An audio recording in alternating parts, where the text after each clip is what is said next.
Olá, queridos, tudo bem? Estamos aqui de volta, trazendo mais uma consideração breve a respeito do livro de Provérbios, e nós vamos dar seguimento à nossa série, né? Provérbios, um livro de sabedoria. E hoje nós vamos iniciar uma análise, vamos tentar fazer aqui uma análise simplificada do capítulo 12.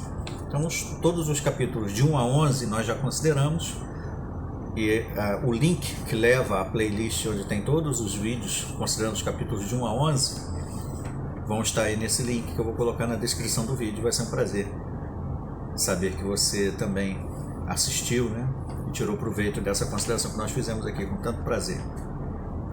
Provérbios capítulo 12 tem 28 versículos, então vamos considerar alguns deles, né? Então, logo no versículo 1 diz que quem ama a disciplina ama o conhecimento, mas quem odeia a repreensão é insensato. Então a Bíblia diz de forma, não só nesse texto, mas em outros como referência, que a disciplina ajuda a pessoa a crescer. Dê disciplina a um homem e ele se tornará mais sábio. Dê conhecimento a um homem sábio e ele se tornará mais sábio. Mas se você repreender o zombador, nós consideramos isso nos capítulos anteriores, né? Ele vai te odiar por isso.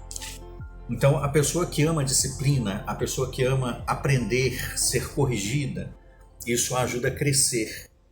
Crianças que são criadas de uma forma super protegida, mimadas, né, por assim dizer, onde elas não aceitam perder, onde os pais, às vezes até em brincadeirinhas, né, às vezes deixa a criança sempre ganhar, ela não aprende qual é a reação que ela deveria ter em perder uma derrota, para que ela aprenda a crescer com resiliência, a aumentar, né, o seu potencial. Então, uma pessoa que cresce e ama a disciplina, ela ama crescer, ama aprender, ama ser corrigida nos momentos em que ela erra, para que ela possa crescer com isso, essas pessoas amam o conhecimento e, naturalmente, são amantes da sabedoria.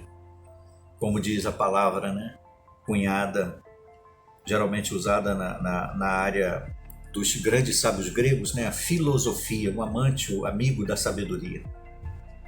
Então, é importante que nós saibamos aprender com as nossas derrotas, de onde vem a expressão resiliência, né, crescer passando por momentos de dificuldades, para que nós possamos aprender com os erros, com as dificuldades e nos tornarmos mais fortes, melhores, vencedores nesse sentido. O versículo 3 diz que ninguém consegue segurança por meio da maldade, mas os justos nunca serão desarraigados, ou nunca serão abalados ou destruídos.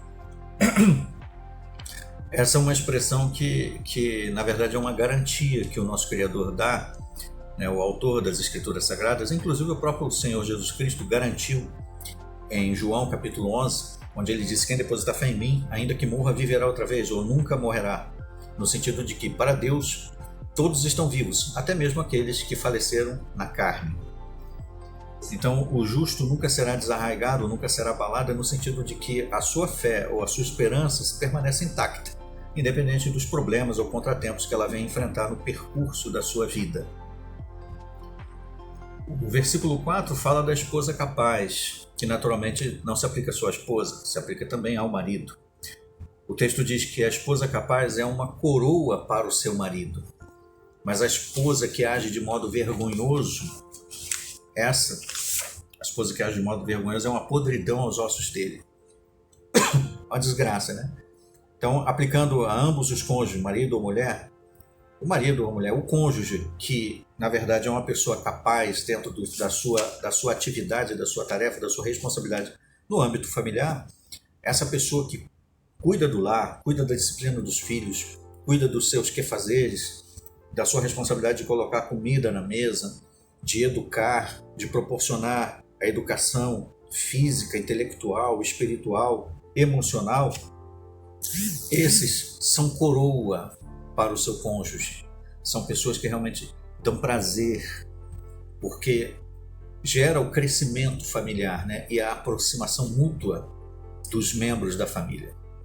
E no caso contrário, né, famílias que não são assim, onde a esposa é desleixada, não cuida bem da sua responsabilidade de esposa, de cuidar dos filhos, ou pais, maridos que negligenciam a esposa ou as atividades de dentro de casa, não são responsáveis na sua responsabilidade de pagar as dívidas, a conta de luz, de água, aquilo que todos os tributos que nós naturalmente temos que pagar como cidadãos, e de prover educação adequada aos filhos, aos membros da família.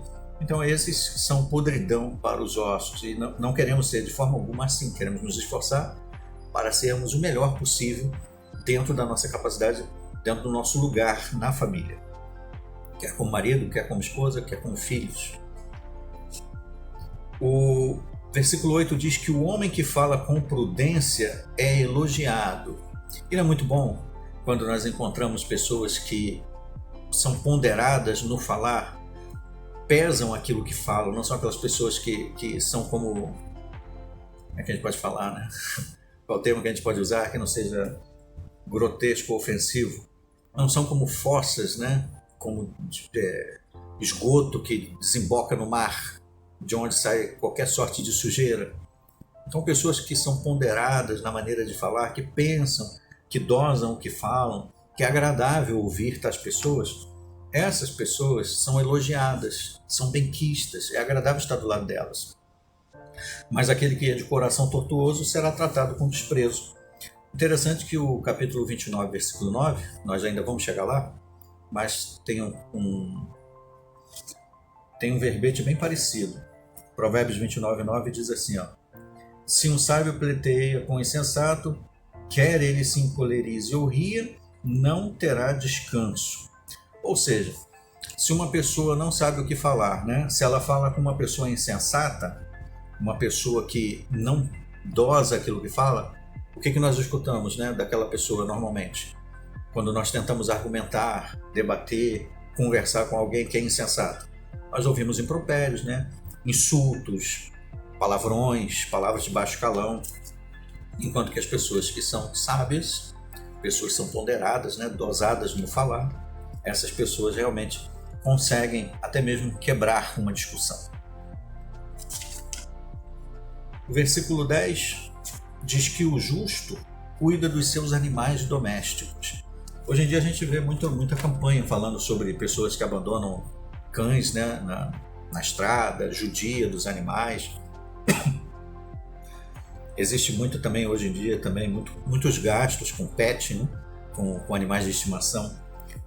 É claro que nós não queremos aqui levantar nenhuma bandeira dizendo que todo mundo tem que ter um pet e gastar muitos R$1.000, né, com isso, ao mesmo tempo que nós também não devemos judiar dos animais de forma alguma, né? Quer nós tenhamos ou quer não tenhamos animais na rua ou em qualquer lugar, nós devemos, como boas pessoas, pessoas justas, pessoas de bom caráter, respeitar a vida, não importa se é humana ou se é animal. Mesmo que seja para nos alimentar, né? Eu lembro quando eu era criança que eu pegava rã e eu torturava os animais, né? E o meu irmão me ensinou isso, né? Falou que eu deveria, por exemplo, quando eu ia matar a rã para poder tirar a pele, o couro, os perninhos, os bracinhos, eu torturava. E o meu irmão me deu uma coça, me deu uma surra no quintal, dizendo que era maldade o que eu estava fazendo. Meu irmão, 3 anos mais velho que eu, mas a gente criança, ainda assim ele tinha mais juízo que eu. E depois daquilo eu comecei a refletir sobre isso, né? Eu vi às vezes as crianças pegar e amarrar no rabo do cachorro bombinha, na época de São João, né? Para explodir, estourar. Muita maldade. E adultos que fazem isso com animais, né? Sacrificam os animais à toa, tacam pedra. Então, conforme a gente vai crescendo na nossa vivência, a gente vai aprendendo o que realmente é algo, um comportamento agradável ao Criador e o que não é. O versículo 15 fala que o caminho do tolo é certo aos seus próprios olhos. A pessoa que não tem sabedoria de vida, não tem, que é, digamos, imprudente, inconsequente, ela não mede as consequências, ela acha que tudo que ela faz vai dar certo. Mas o resultado é que para ela vai acabar em morte. Enquanto que o sábio escuta o conselho. Nessa parte aqui do versículo 15, eu gostaria de chamar a atenção a 2 exemplos sobre conselhos. Provérbios 12, 15 diz que o sábio escuta conselho. Esse texto muitas vezes é muito mal aplicado por pessoas que querem empurrar a sua opinião aos outros.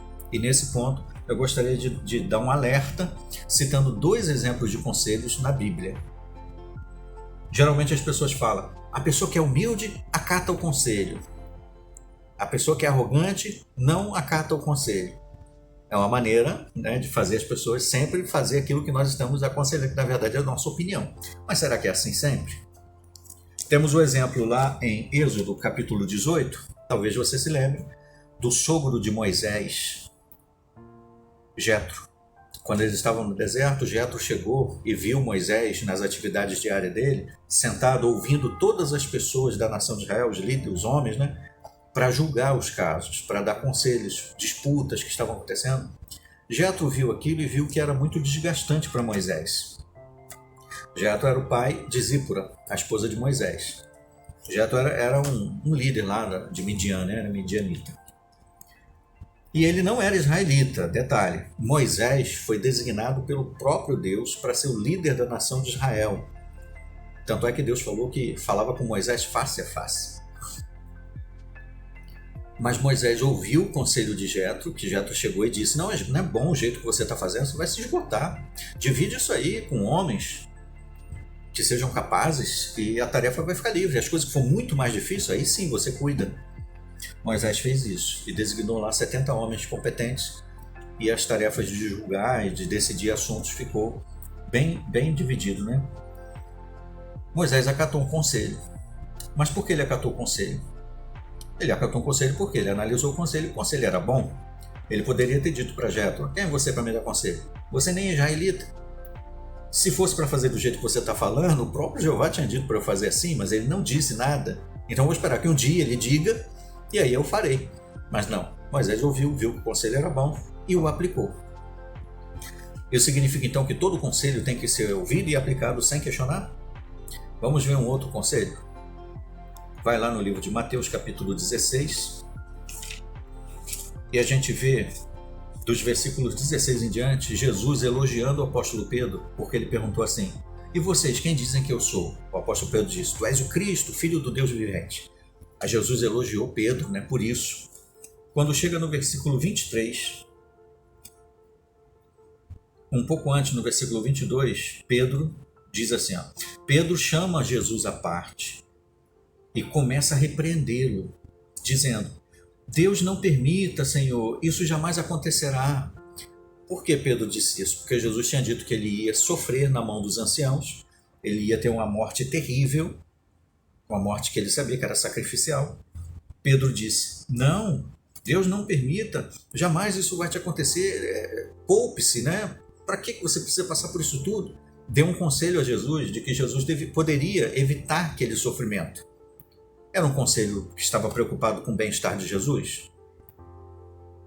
Consegue imaginar que Pedro estava preocupado com o sofrimento que Jesus ia passar? Ele era amigo de Jesus, andou com Jesus ali uns 3 anos, tinha estima por Jesus, respeito com o seu instrutor. Então não podemos atribuir aqui uma maldade ao que Pedro estava falando. Não poderemos de direito dizer isso, né? Mas Jesus conseguia ver além disso. Será que Jesus aceitou esse conselho? O versículo 23 diz: voltando-se para Pedro, ele disse: para trás de mim, Satanás, tu serves de pedra de tropeço porque não pensas nas coisas de Deus, mas nas dos homens. Jesus entendeu ali que havia um pensamento humano, carnal, que não conseguia ver a grandiosidade do que Jesus ia fazer em sentido espiritual. E Jesus não acatou aquele conselho, mesmo vindo de Pedro, seu amigo, que estava bem intencionado em querer ajudá-lo, em querer poupá-lo do sofrimento. Portanto, esses 2 exemplos mostram que a pessoa que é humilde, pelo menos, ouve o conselho, analisa, não o descarta de primeira, desmerecendo quem está dando. Talvez dizendo: você é só um jovem, eu que sou o encarregado, eu que sou o gerente, quem é você para me dar conselho? Eu trabalho aqui há muito mais anos que você. A pessoa humilde, sábia, ouve, pondera, analisa e depois decide acatar ou não. Acatar ou não é decisão da pessoa que recebeu o conselho. Vê a diferença? Pessoas manipuladoras gostam dessa frase, né? Quem é humilde obedece, faz o conselho, segue o conselho. Quem é humilde, ouve os conselhos, pondera, analisa e decide. E a outra pessoa que aconselhou, se for humilde, vai respeitar a decisão do outro. Essa é a grandiosidade da sabedoria de Provérbios. Versículo 18 fala, de Provérbios 12, palavras impensadas são como golpes de uma espada. Às vezes numa discussão, marido e mulher, fica no calor da raiva, acaba falando coisas que ferem o outro, coisas que a pessoa não falaria se ela estivesse mais calma. E depois ela até se arrepende. Quantos pedidos de desculpas seriam evitados, né? Quantas mágoas e rompimentos, quantos divórcios ou quantas mortes poderiam ter sido evitadas se houvesse, então, o oposto disso, né? Em vez de palavras impensadas, a pessoa ponderasse, se esfriasse antes de começar a falar, sem pensar. A língua dos sábios é uma cura, diz o versículo 18 no finalzinho.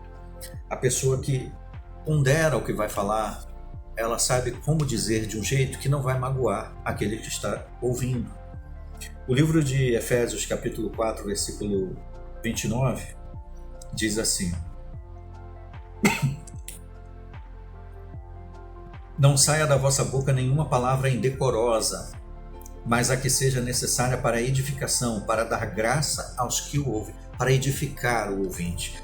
As palavras da nossa boca devem ser palavras que curam, não palavras que ferem. É claro que, dada a imperfeição, por mais que tentemos, né, nos controlar, às vezes vem aquela raiva, aquela mágoa, aquele rancor e acaba saindo alguma palavra que não deveria. Mas na medida do possível, para evitar problemas para nós e para os outros, nós precisamos cuidar das nossas palavras para que não venhamos a ferir ninguém. E o que vai nos ajudar? As palavras de Jesus em Mateus 12, 34 ajudam. Mateus 12, 34 diz assim, ó, veja que esses conselhos que estão sendo dados aqui em Provérbios não tem nada a ver com a nossa crença, com a nossa religião. Quer você acredite no Deus da Bíblia, quer você não acredite nele, ou acredite em o que você quiser acreditar, que não acredite que exista Deus, ou que você siga os orixás, não importa. Esses conselhos de Provérbios, eles servem para a nossa vida em qualquer âmbito que nós vivamos. Então, ó, Mateus capítulo 12, versículo 34, Jesus disse assim, ó, porque a boca fala do que está cheio o seu coração. É da abundância do coração que a boca fala. O que mais nós temos dentro do nosso íntimo é o que vem para fora. Então, se nós tivermos coisas boas, positivas, nós olharmos da melhor forma as pessoas de forma positiva, nós vamos falar com elas dessa forma. Na maioria das vezes, porque é da abundância do nosso coração que a boca fala. Se houver maldade, raiva, rancor, coisas podres dentro de nós, são essas coisas que vão ser externadas pelas nossas palavras. Então, se queremos evitar isso, precisamos nutrir nossa mente, o nosso coração, com coisas que sejam sadias, coisas puras, coisas castas, coisas benéficas, coisas que edificam a nossa alma, o nosso espírito, o nosso próximo. É um conselho excelente, ó. A língua dos sábios é uma cura. Aí nós conseguimos falar coisas que consolam, coisas que elevam a estima dos outros, sem ser bajulador, sem ser falso, hipócrita. Nós conseguimos ver coisas positivas para poder elevar as pessoas, ajudá-las no seu crescimento, ajudá-las a vencer suas próprias dificuldades. Com certeza esses conselhos de Provérbios capítulo 12 servem para a nossa vida, não importa onde vivamos, não importa qual a cultura que tenhamos, qual a crença que nós venhamos a manifestar. Com certeza são palavras de sabedoria. E foi um prazer compartilhar com vocês aqui o capítulo 12 do livro de Provérbios. Até os nossos próximos vídeos. Até lá.